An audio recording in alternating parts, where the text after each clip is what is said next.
مرحبا وكيف الحال؟ 90% من اللي بيحضروا القناة عم بياكلوا البيض يوميا. 10% المتبقين هم الناس اللي ما بيحبوا يستفيدوا بطبيعتهم، إما لأنهم بيسمعوا أكاذيب الماضي اللي خوفتكم من البيض فبياكلوا البياض لحاله، أو إنهم بياكلوش البيض نهائي بفضلوا ياكلوا البسكوت. خلينا نحكي اليوم عن البيض وإيش بصير فيك لما بتاكل 4 بيضات في اليوم الواحد وكل يوم. حنجاوب بحلقتنا اليوم عن أسئلة دائما بتسألوني إياها. إيش هي فوائد البيض الني؟ رقم 1، كم بيضة ممكن ناكل باليوم؟ وهل بصير ناكل البيض كل يوم؟ هل ناكل البياض ولا الصفار ولا اثنيناتهم مع بعض؟ وإيش بنخسر لما بناكلهم مع بعض؟ كل هذا وأكثر رح نحكيه في حلقتنا لليوم. في بداية الحلقة جاوبني على السؤال: هل أنت بتعمل المايونيز في البيت ولا بتشتريه جاهز؟ وكم بيضة بتاكل أنت في يومك؟ اكتب لي بالتعليقات، خلينا نتناقش في هذا الموضوع المثير للجدل. أكيد بعد الفاصل جيب لي ورقة قلم وفنجان قهوة، اقلي لك بيضة وخلينا نحكي بكل التفاصيل. البيض من أفضل الأطعمة على وجه الأرض، وإذا بدنا نقارنه مع أفضل طعام على وجه الأرض اللي هو حليب الأم، بيجي بالترتيب الثاني ورا حليب الأم. للأسف ما بنقدر نضلنا ناخذ نفس المغذيات الموجودة في حليب الأم في أي أكل موجود على وجه الأرض، بعديه مباشرة بيجي البيض. عشان هيك ضروري تكون موجود البيض في وجبتك اليومية يوميا. حنجاوب كتير على أسئلة خلال الحلقة، وخلينا نحكي إيش بصير في جسمك لما أنت بتاكل البيض ل40 يوم وكل يوم ورا يوم عم تاخذ بيض.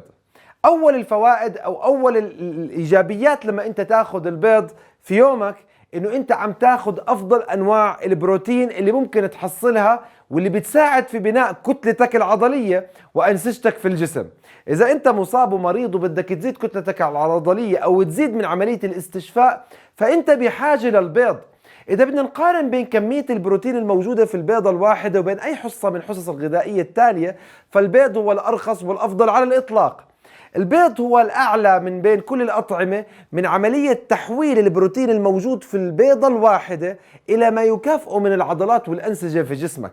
فحليب الأم اللي بوصل ل 60 ل 70% من كل جرام بروتين بيتحول لأنسجة عضلية داخل الطفل. البيض بيجي بالترتيب الثاني اللي بيوصل ل 48%.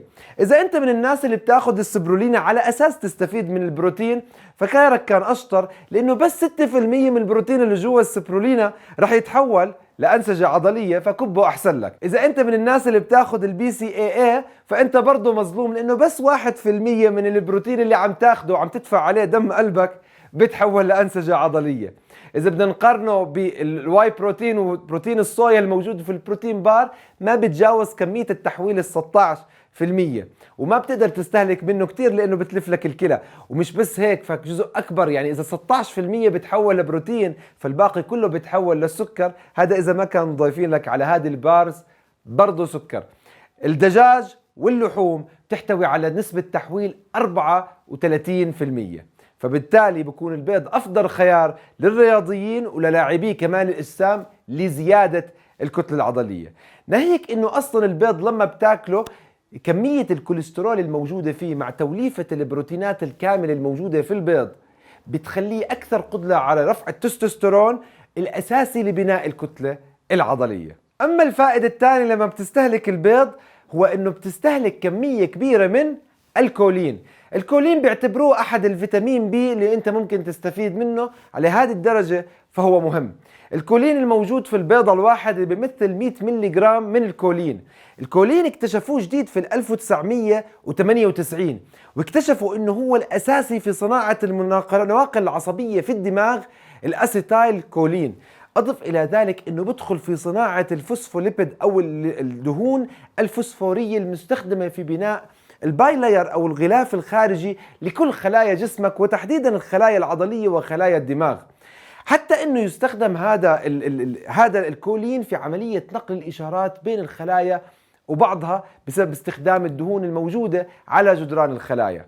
أضف إلى ذلك أنه أنت لما بتستهلك كميات كبيرة من اللحوم بتراكم في جسمك الهوموسيستين السام اللي بسبب السرطانات والجلطات، اللي بيعمل الكولين على عملية التخلص من الهوموسيستين السام أول بأول. السبب الأساسي الثالث اللي بيخليك تستهلك البيض هو عدم تساقط الشعر.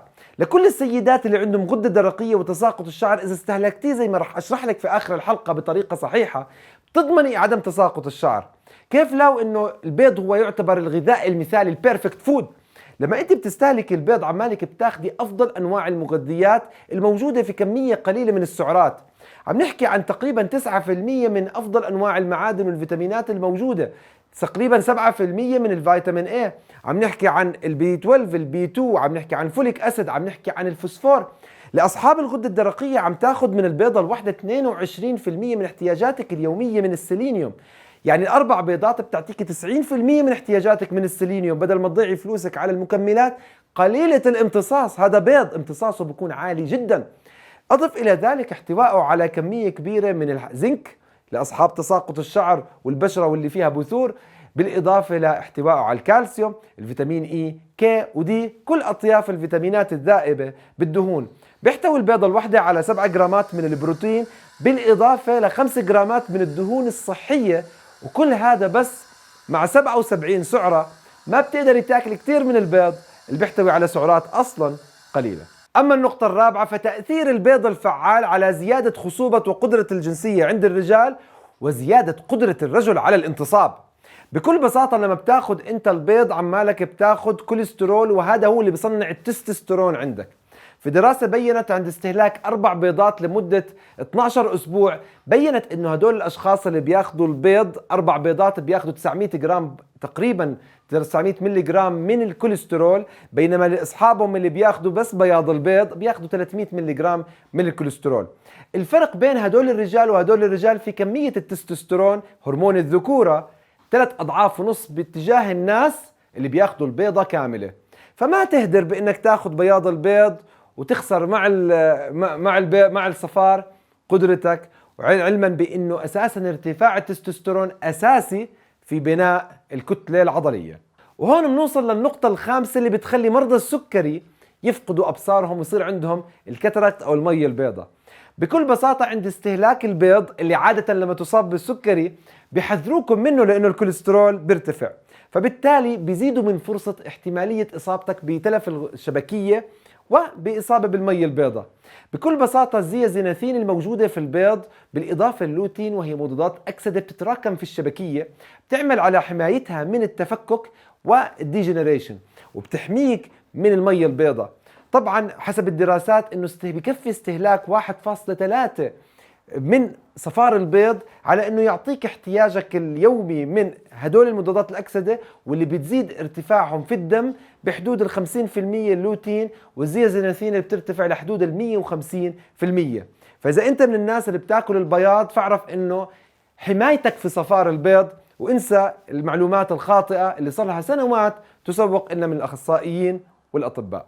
اما بخصوص ال HDL، فانت لما بتاكل البيض في النقطة السادسة لليوم انت عمالك بتزيد الكوليسترول اللي بسموه جيد اللي هو ال HDL.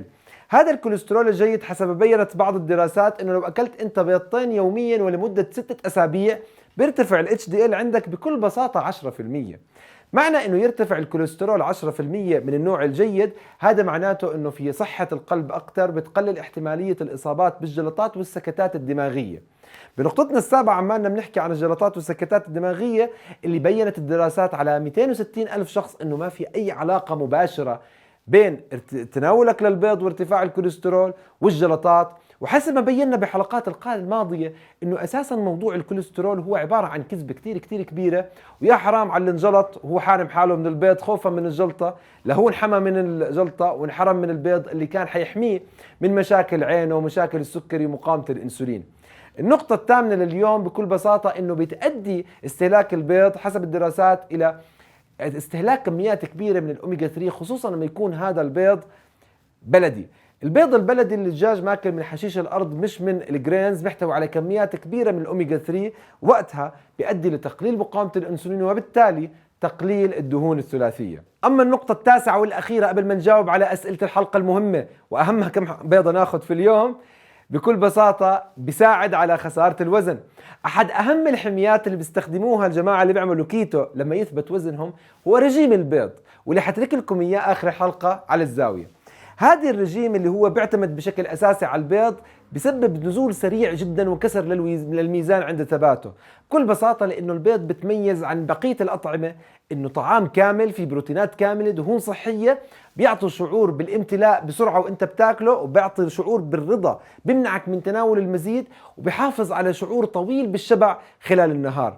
والبروتين اللي بتاخده من البيضة الواحدة يعادل تقريبا ضعف كمية البروتين اللي بتستفيد منه من لما بتاكل الحصة الغذائية من اللحوم. فحرام تكون تعمل اي حمية غذائية لخسارة الوزن بدون وتضيع عليك فرصة انك يكون البيض العمود الاساسي لهذه الحمية. لما اجاوب السؤال ليش بدنا نسلق البيض، لما بتسلق البيض انت ممكن تاخذ الطبقة الناعمة اللي بتيجي فوق البيض المزعجة اللي بنكبها المليانة بالكولاجين، وحتى تاخذ الطبقة هذه لازم تسلق البيض. سلق البيض مدته بيعتمد على طريقة تحضيره. يعني إذا أنت عم تغلي المي أساساً والمي غليت، نزل فيها البيض، بعدين خفف درجة الحرارة بحيث أنه يكون ما قبل الغليان. تقريباً بتستنى على البيض ما بين 12 إلى 15 دقيقة بتكون البيضة ناضجة من فترة وضعها إلى نهاية النضج للحالة الصلبة، بين إذا بدك إياها للحالة المتوسطة من 5 إلى 7 دقائق. إذا بدك تروح إنك تحط البيض في المي زي ما معظمنا بنسوي، بعدين تشغل النار وتستنى لمرحلة الغليان، بعد ما تغلي المي بتروح بتخفف النار، بسموها سيمرينج لما دون الغليان. هاي المرحلة بتنتظر من تقريبا 10 دقائق حتى تكون البيضة استوت بعد وصولها لمرحلة الغليان، أو إذا بدك إياها متوسطة الصلابة تستنى من 3 إلى 5 دقائق. أما إذا بدنا نسأل السؤال ما فوائد البيض الني؟ ما في فوائد مختلفة بين البيض الني والبيض المسلوق أو المقلي، لكن لما بتاخذ البيض الني في هناك مخاطر. لجماعة اللي بيحبوا دائما ياخذوا المايونيز وبيحبوا يعملوه في البيت، فبقول لك أنت هي وسيلة لتساقط شعرك. بكل بساطة لما أنت عمالك بتعمل المايونيز اللي في البيت بتعرض حالك لمشكلتين، وخصوصا إذا بتستمر في تناوله دائما.